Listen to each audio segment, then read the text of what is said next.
40তম BCS পরীক্ষায় আসা একটি প্রশ্ন, দশমিকের গুণ।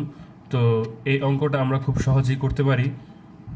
যেমন এখানে আমরা দশমিকের পরে পূর্ণ সংখ্যাটিকে আমরা লবে লিখব।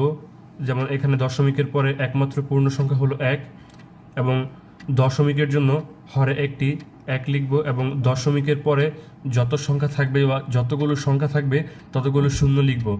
এখানে দশমিকের পরে একটি 1 রয়েছে বা একটি সংখ্যা রয়েছে, এর জন্য আমরা একটি শূন্য লিখব।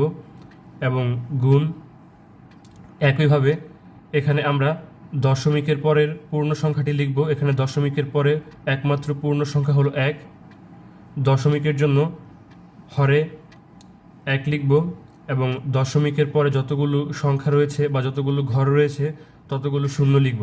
এখানে 2টি ঘর রয়েছে, তাই 2টি শূন্য। গুণ এখানে আমাদের দশমিকের পরবর্তীতে একমাত্র পূর্ণ সংখ্যা হলো 1, দশমিকের জন্য একটি 1, এবং দশমিকের পরে 3টি সংখ্যা রয়েছে, তাই এখানে আমরা 3টি শূন্য লিখব।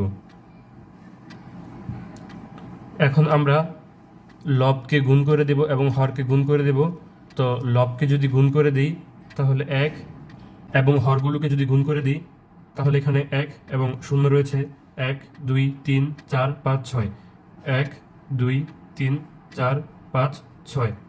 এখন আমরা লিখতে পারি, আমাদের লবে যা রয়েছে তা আমরা লিখে ফেলব, এবং যতগুলো শূন্য রয়েছে ঠিক তত ঘর বামে শূন্য দিয়ে আমরা দশমিক লিখব। তো এখানে আমাদের 1 2 3 4 5 6, 6টি শূন্য রয়েছে।